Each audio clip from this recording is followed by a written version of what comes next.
Welcome to our Two Posh podcast. Thank you for joining us for another episode, and especially this one as we welcome our special guests from Frankie Ray, Stacey George, and Sasha Spivey.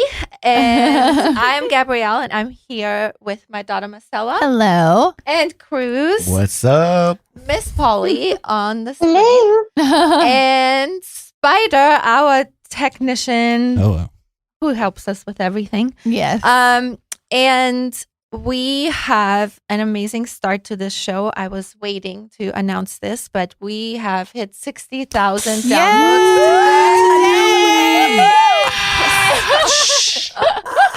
So we are very excited. We can cheers. Toast to that. Yeah. Toast to that. Holy moly. Yes. Which is kind of cool because you guys are on for our, little Miss Polly, celebration. Cheers. Cheers, I wish Miss you had Polly. some champagne. Can she see us from here? I'm drinking Gatorade. This doesn't taste like tequila. You want to get that back in there? Hang on, let me get my tequila. It's been... a man-mosa. Yeah, To a mimosa.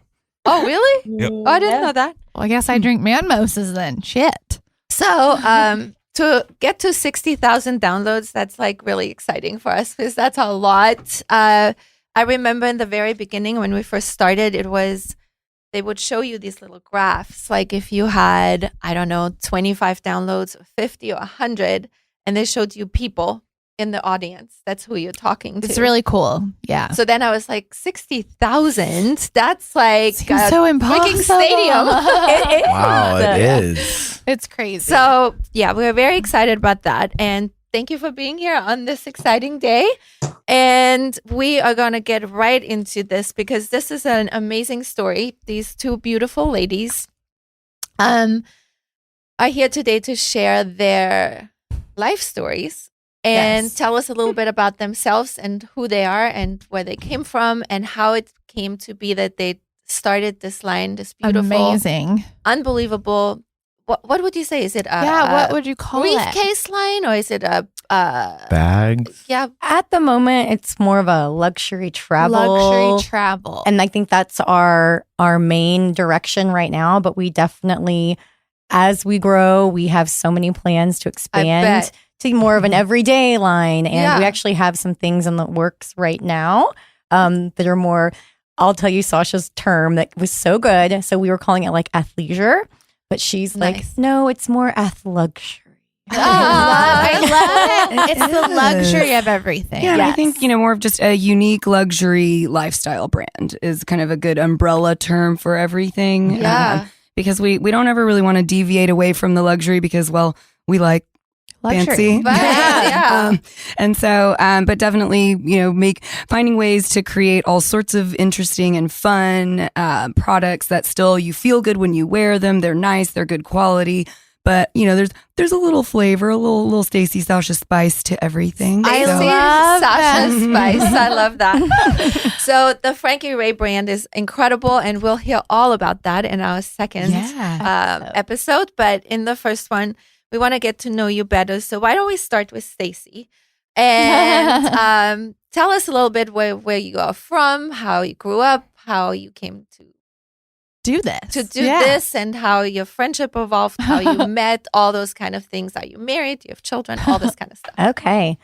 So I'm born and raised in Dallas. I've lived here my whole life except for college. I went to Texas State. And upon my first interaction with the real world in kindergarten is when I met Sasha. What? Wow. Oh, you've known each other for a long time. Yes. It's very rare that females have lifelong friends. Longest relationship either of us have had. Yeah. Did you connect immediately? Yeah. When you Oh met? yes, we were in trouble together all the time, and I'd be at her house like every weekend. She'd be at mine. I mean, we truly have spent our entire lives together. Wow. Yes.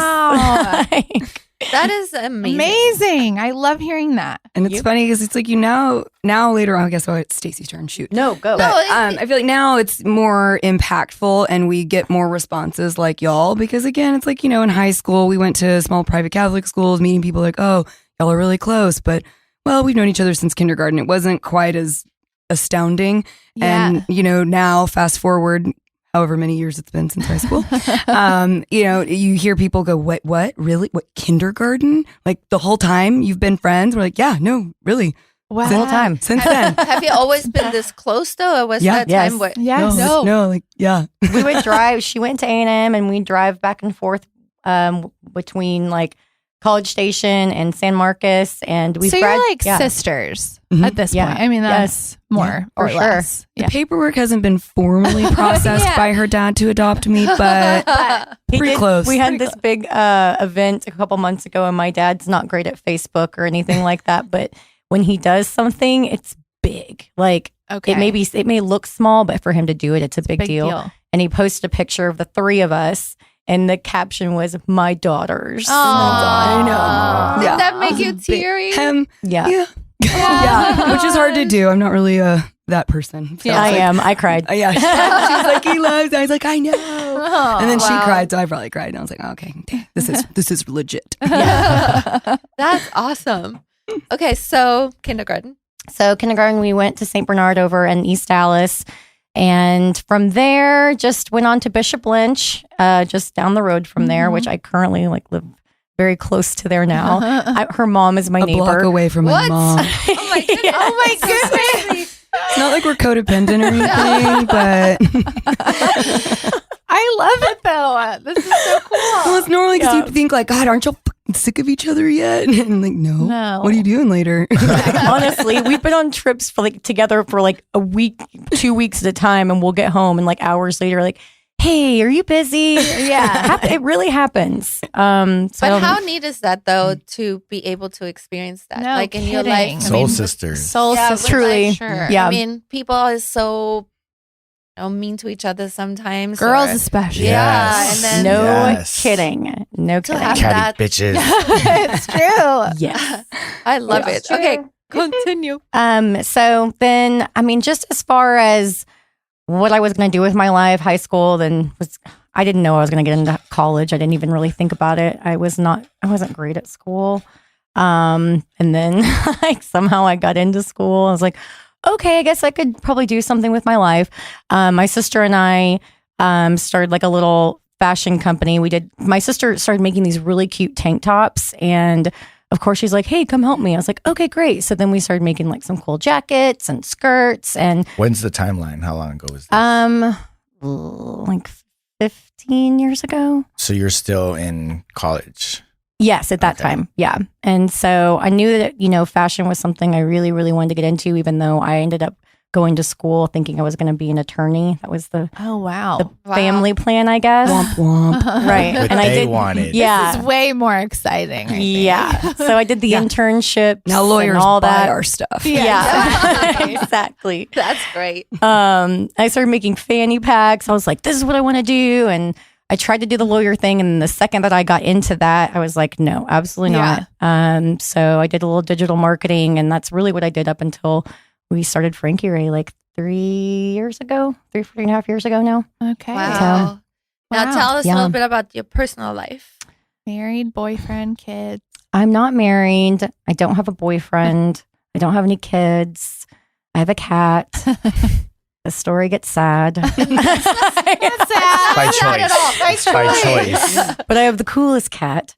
Yes. But no, I just honestly, I spend a lot of time working. I always have. Mm-hmm. And I spend more time with Sasha than I do anyone. She spends more time with me than she does her husband. So at the same time, I'm like, well, how different would it really be if I was married? Yeah.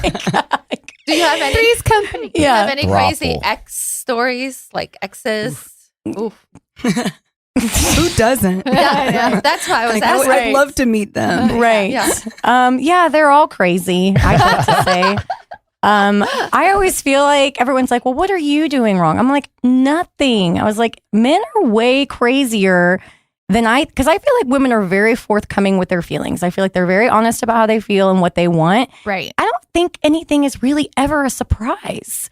Right. And then I feel like it's so easy for a guy to like flip a switch and change how he feels so much easier than it is for a woman. So for me, I'm just kind of like, I don't really know. I just haven't really come across a guy that at this point in my life that make sense for me and that can keep up with the things that I want and, you know, that I feel comfortable bringing around and also leaving to fend for themselves. Like, can they do that? Right. I feel that's a big one. Comfortable, you know, being, you know, alone with yourself. Yes. I mean, so I just bought my second house by myself. Oh, so. good for you. Good for you. Congratulations. That's amazing. Yes. Thank you. There you go.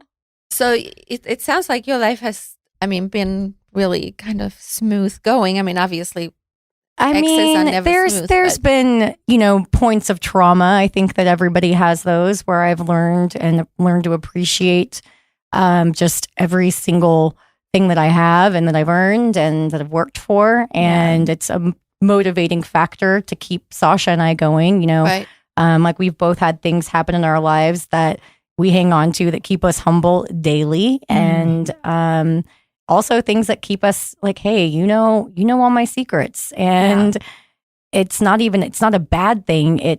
I know your struggles and I know what you're going through. So it's an infinite support system that we just have innately. And so we've been through some shit, but honestly, I wouldn't have it any other way at this point. Is there anything, this is not to be pushy or anything, but is there anything that you would like to share? Just because on this show we have learned a lot that if there was something that other people can connect to, it's very helpful. It can be helpful to you, but if you don't want to share, it's fine too. No, I mean, should I go deep into the two things? Yeah. I think this is more that's what we're here for. One is just, you know, a part of life, and another one I'll talk about from an awareness campaign. That's what I haven't really had a chance to speak about it, and I think it's really important because it's something that, you know, bothered me for the past year and a half or so. I mean, please do. And something as a friend like Sasha that, you know, she's had to deal with as well, being so close to me. But no, when I was 15, I lost my mom. So I was pretty much raised by my dad. Not pretty much, I was. But I think that that's just, you know, that happens. Life is something that happens. And, you know, you live your life to the fullest for as long as you are alive. And so I do appreciate my friends and my family. And when I say Sasha's mom is my neighbor, there's a 3-minute distance between my dad's house, then my sister, and then my other sister. So I love that it's so European. Yeah, that's how we live. So we are. Yes. So I don't stray far from the people that I love, and part of the loss in your life is holding people that are around you very, very close.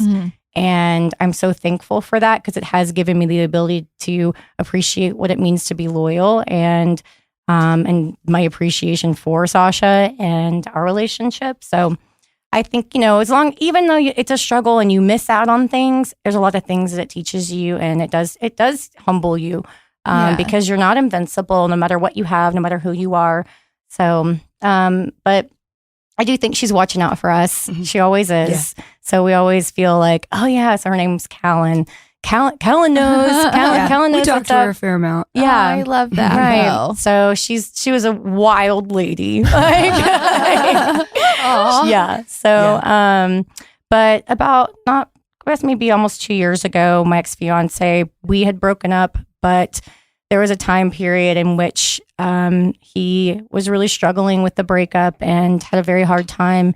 I still talk to his dad now and whatnot, but he did commit suicide. No. He did. He just couldn't find his inner happiness. And I struggle with the blame game of course. What could I have done? Like when he would reach out to me, did I not take it seriously? Was it something that I did? Could I have done more? Or even if I had done something, would I have just been delaying the inevitable of what he was going through with depression and whatnot? So for us, I guess this is kind of a beginning of a campaign to give yourself the strength to take the love from the people around you and know that you're a good person and know that when something bad happens, you can't blame yourself. And I still struggle with that. I'm not saying that's something that totally goes away, but the support of people around you and having their acknowledgement of what you're going through is so big and so meaningful, and it keeps you strong. So just to be able to live every day and to know that, maybe someone loved you a little bit too much, but didn't love themselves. Mm-hmm. That's not something that you can control. And so working through that and loving yourself no matter what, and persevering and giving back to the world in other ways and making it up to yourself. So maybe it's me feeling indebted to the universe every day, and how can I give back in other ways? So that's kind of where I'm at on that one. How long were you together? About 7 years. Wow. Wow. So we lived together. He had 2 kids. I still talk to his first kids from his first relationship. So, right. And there's a lot of people suffering, but that's another reason why the weight of feeling responsible, just because, and not feeling responsible. I think everybody in his life feels a little bit of responsibility. I'm like even talking to his dad. I'm sure his dad is like, what else could I have done? Could I have been a better dad? Was I not a good parent? And those are questions that no one should have to ask themselves. No. But that's always with suicide is the biggest problem, because the people left behind are always wondering what could they have done.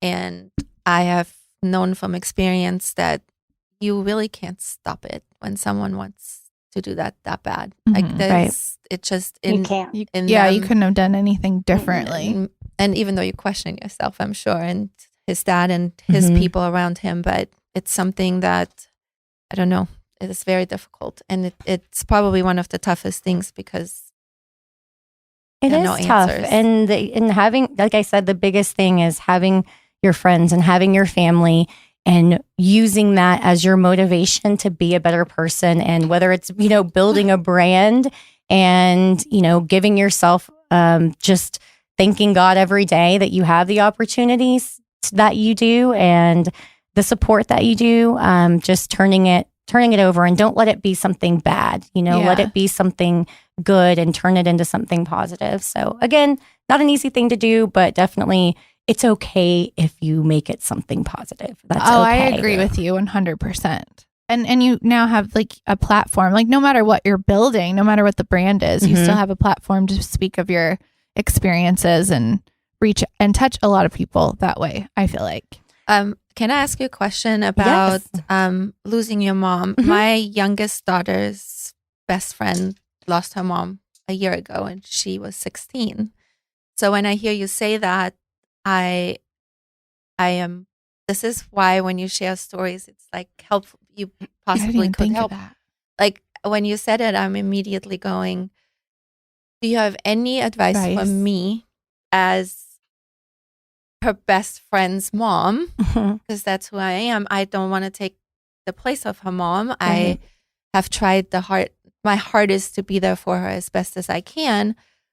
I worry a lot about so many things. She doesn't know what the balance. Can you go back to that time of yourself? And is there anything you can tell me, can tell my daughter, can tell her? Like, we are all kind of struggling with what to do. And it is a struggle because there's no right answer, because it's such a, it's a situation that is out of everyone's control. But, but overall for me, like when I was younger and then, with my ex, interacting with his daughter, there's a lot going on with a teenager. And part of it is a disconnect. It's almost like they either fall into a hole of despair or they're just acting like nothing happened and That's trying. What she does. And I thought that was crazy. It's what I did. It's what my ex's daughter does. It's almost as if they're living their lives and they have adapted this whole new way of life as if they never existed in a way. That's exactly what's happening. I thought, oh my gosh, it's crazy that you're saying that, because we really, for a while, I was like, I don't know if this is like healthy, because I lost my dad, but I was in my 20s. So I was 25. So I was a little bit older, and maybe that's because I wasn't a teenager. It hit you probably pretty hard. Very. But I think for my sister's best friend, we were like, what? I don't understand. Like, there's no emotion at all. And it's, as a teenager, it's such a tender age. And that's crazy that you say that, because that makes so much sense. I feel it's like a defense mechanism. You try not to think about it. That way you just don't feel. Yeah. Just continue on. Did that ever catch up with you though? Or did you I'm just... sure yes. it will. Yes. I mean, eventually you have to deal with it. It does. And I think as an adult, I still get sad, and my sister, with her daughters, she talks about my mom as if, she calls her Grandma Callan to her daughters. And, we just didn't deal with it growing up. And we didn't really have a lot of, it was kind of just a thing that got swept under the rug, and our dad was doing his best to raise us. So he didn't really know how to talk about it. So I don't think it's abnormal for them to act that way. I think it's a matter of supporting them and being there for them, and not necessarily forcing them to talk about it, but supporting what it is that they want and how they want to live their life now, and giving them just the courage to be themselves, and just not making them feel like you have to feel bad in order to prove to me that you care about this, that you're not a robot. Right.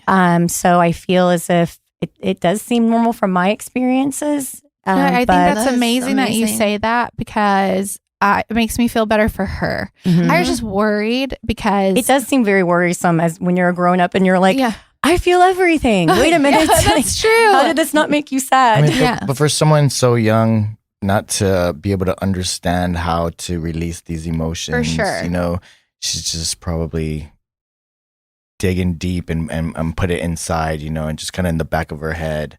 But, you know, I feel one day it's going to come out, and then that's when, you know, all the emotions are going to happen. What happened with you? I think it just went into having the wonderful family and friends that I do have. Support.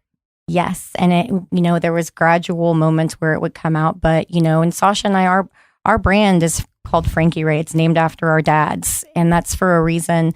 And there's a reason that we've cultivated our relationship into something like this. And it's because whatever your outlet is, just try to make sure you're channeling it for something positive. Because Sasha and I, again, we've been through a lot, and we have a lot of energy and a lot of emotion, and putting that together in a positive, you know, ray of sunshine isn't always easy, but it's something that we find very therapeutic, and that has been very beneficial to us, and a way that we can spend time together. And because when we're apart, you know, it's kind of, you know, boring. Yes. Right. But I love that you guys are so close, and you're so close with your families. And I think that's so neat that you guys live so close together. I feel like that's normal, but you know, I'm glad you think it's normal too. That's what we do. Yeah, we're like that. So, and then our friends, like we all, because my mom is from Austria, and we've always, you know, we don't have family here. So for her, it was always like our friends are family. Like we don't have really, you know, anyone else besides that. So, and now y'all work together too. Yeah, exactly. So that's cool though. I love hearing that. Crazy. I mean, this is so helpful. See, it helps when you share so your happy stories. to have done that, because it's been really something that's on my mind almost daily, and I pray about doing the right things, and then I'm like, well, yeah. She's like, because she just had prom. Like she was really like my sister's best friend, and they're 17. Yeah. So, times where you'd think they'd need their mom the most. Yeah. And she was extremely involved. Like she was a mom. Like that's all she ever did. So this was so concerning to me that she has not expressed her emotions. And it's like, the only thing she said to my daughter was, I will not let anyone see me weak. Like if she would be crying, she would feel like she was weak. She doesn't want that. And we respect her boundaries for sure. And she is a singer. So I think that is a good way to release. That's a wonderful way. And she sang for her mom. And she did write the song. But at the same time, I feel she needs to know that it's okay to feel hurt and cry. And, for sure. You know, crying is not weakness. I love crying. I cry a lot too. I do that. I was raised like that. Like, you know, stop crying. Crying's for girls. You know, I was raised like that. And I feel I'm like an unemotional bag. Yeah. You kept it all in too long. My grandmother said if you cry a lot, you have to pee less. True. I really need to cry more. Who knew? I think it's just it's healthy, and I'm not one of those. And I have been told numerous times by bosses, "You need to get a thicker skin. You're too emotional. You carry emotions on your sleeves." And I'm like, all my life. All your life. Yeah. So sorry, but that's just the way I am now, and I have resigned. But the bad part is that, man, everything hurts. Everything hurts. Oh my God. Everything hurts. Everything I take personally, everything people say to me, and I agonize over everything I've said to people. Oh. Well, we love you, Miss Molly. I'm glad somebody does. And we love you, Cruz. Yeah. I feel that it's true what you're saying. Like I really have thick skin. Like when people say stuff, it doesn't really bother me. Yeah. You know, but at the same time, I feel like I'm unemotional. I tell Patrick, my husband, I go, you have a sensitivity chip missing. Because I think that's what starts happening. I think most men, though, you know. Well, It's like because they're raised to be that way. Happy and mad. That's it. Those are my two buttons. Yeah. And that was, again, I was something that was, I was thinking about, hearing how you don't feel like she's really responding in an emotional way. And she may be angry.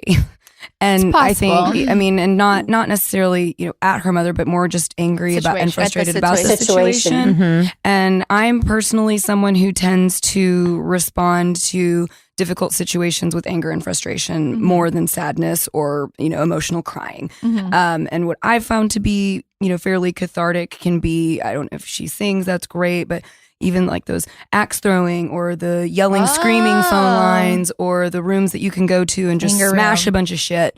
It's not that it's, ideally you don't want someone expressing their anger that way at the flip I of think a that's a switch healthy in a way place, to but express going it. somewhere with the goal of getting some anger out and just having that release. I think maybe that might be an option to try. It is kind of fun, ultimately when you get into it, but she may be able to still, be behind her guise of strength and, and that pillar of stoic that she may be more, genetically prone to, but go and, have fun with her best friend or y'all and go and make an event and go smash a bunch of shit and she'll feel a lot better, but won't feel like she necessarily has to cry or won't feel like it's necessarily a Band-Aid on, you're sad about your mom, but, that cathartic experience could still be there. And just being a female who isn't very emotional, you get misunderstood or there's just an air of judgment like, do you ever cry or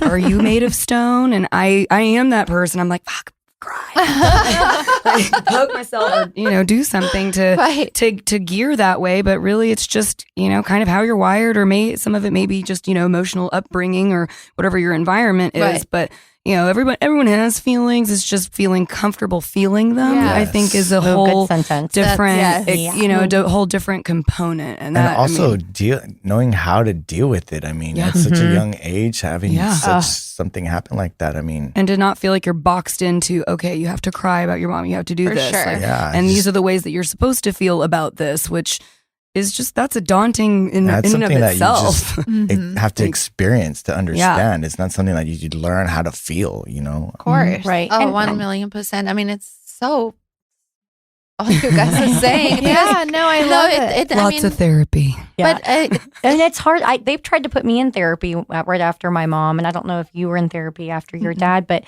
it did not work for me. And she ended up like almost pitting me against my dad to say that my quote unquote anger was, well, maybe you should consider, how's your dad dealing with this loss? Is he taking this out on you? And making me feel like I was supposed to be taking whatever energy I had and throwing it at my dad.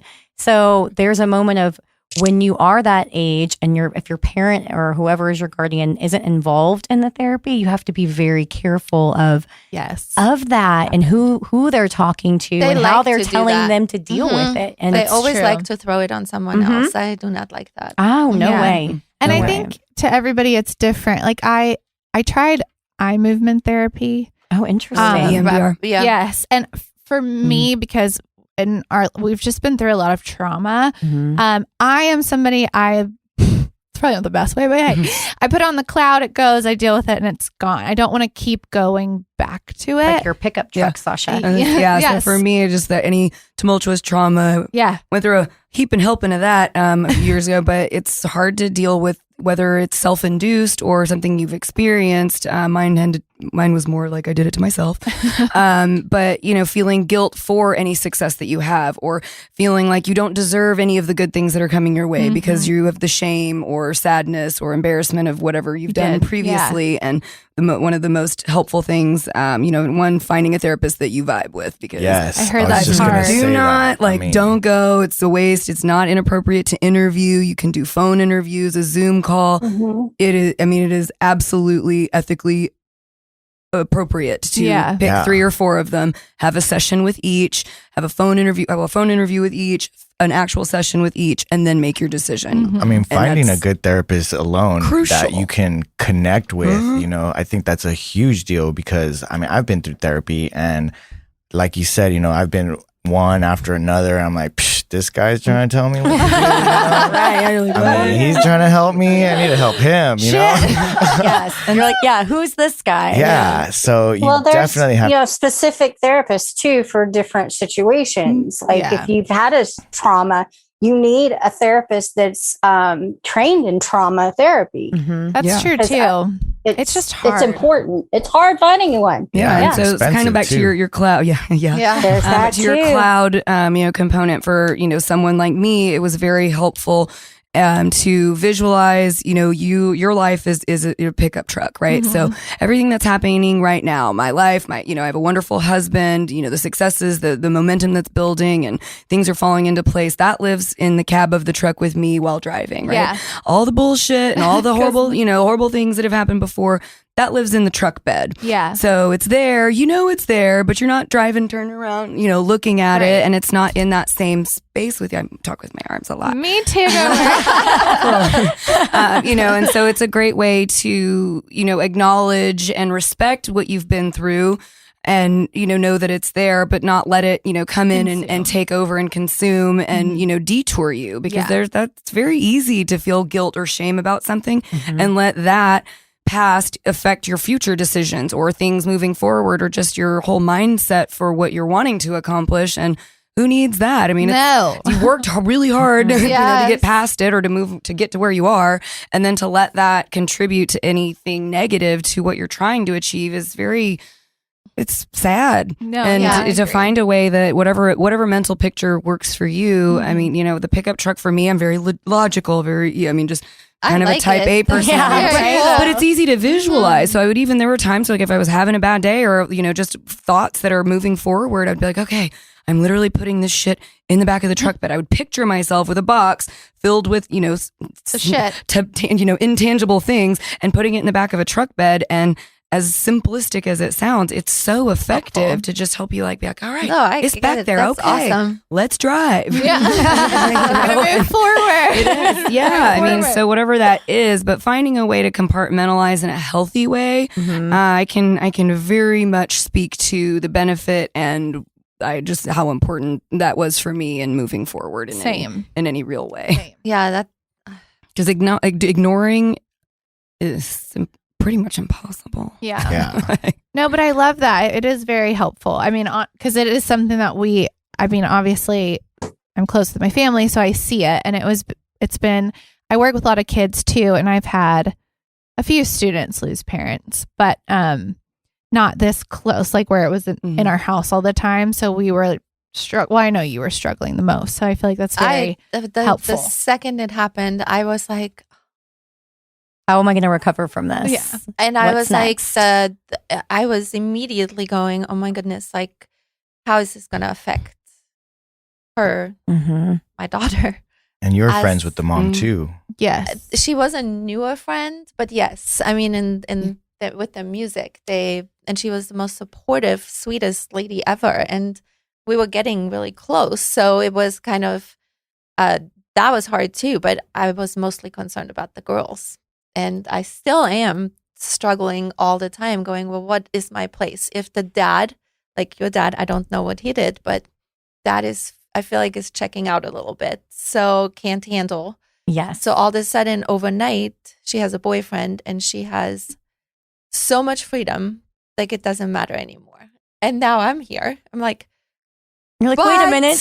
Hold on. What do I do? There has to be a curfew. There has to be this. There have to be all these things. But then at the same time, I don't want her to get mad at me. Like resent you for caring. Resent me. Yes. She'll mistake the caring for which is what you're doing for kind of an aggressive, controlling. That's what I mean. So it's like so hard it is to know hard. what to do. And you're an excellent bonus mom, though. Yes. You can already tell your compassion and the fact that you're sitting here, talking about this and how important that is to you, that in and of itself is very indicative of you coming from a place of truth and kindness and caring. And that will translate regardless of what you say. Maybe not all the time with a 17-year-old, but she's going to get it I eventually. Agree. I actually we had a little breakthrough last night that was so awesome because this is also new with the boyfriend. Like it had been going really smoothly until now. And there was one day where she just kind of thought she could come home. And I was like, there is a curfew here. Just because I didn't say that, but like just because I'm not your mom, this house has a curfew. Yeah. Yes. Because I have to keep the same rules for my daughter still. And last night she actually asked my daughter what time I would like for her to come home. Oh, yeah. So I was so proud of her. I was like, oh my God, this makes me so happy because she is respecting it. That's all. No, that's a really big deal. She does. Good. I love that structure. Yeah, exactly. They need the boundaries and the structure. It's comforting. Yeah. Absolutely. And she respects it. She will. Yeah. That was really a big thing for me because I'm like, oh, I don't know, it's hard. And to know that you went through that, I'm really sorry because I think it's just a matter of, creating a community and, if there are other people that have experienced things. And like I said, everyone has their traumas and it's how you manifest those into, the rest of your life. And that's what's really important. I think that's the focus point that people miss a lot of the times is, yes, we've all had something, but what are we doing with that? And that's where we differ. And I think that's also where people can come together and kind of, create a unity of there's hope here and there's a way to do this and there's a way to make this work for you. And that's the surprise. And I think that's more of the outlier conversation, but definitely one that I'm glad we're having today. Yes, it's so important. Is there anything else you want to share about your story otherwise? I don't think so. No. I love my life right now. I think everything is really great. I wake up stressed out because I'm like, oh my gosh, what did I do? What happened yesterday? But overall, I am very grateful. I have 3 wonderful sisters. I have an amazing dad, the greatest best friend in the world. So I already feel like just that sentence is a lot. And I'm really grateful and blessed for all of that. So I try not to complain too much, even though I do. We all do. Everybody does. Don't we all? It doesn't solve anything. Feels good sometimes. Stacey, thank you for sharing all that. That is extremely helpful. Thank you. I didn't expect to be sharing all of that. I have never shared most of that publicly. So I hope that it helped someone or that it already helped. I do hope that. So definitely something that now that the gate has been opened, that I hope to keep it open and help people walk through. I think it's very important because I think people can connect more to the brand to know who the people are creating. These are built with trials, tribulation, love, you name it. Tears, I'm sure. Yes. Yeah. Oh, yeah. Yeah.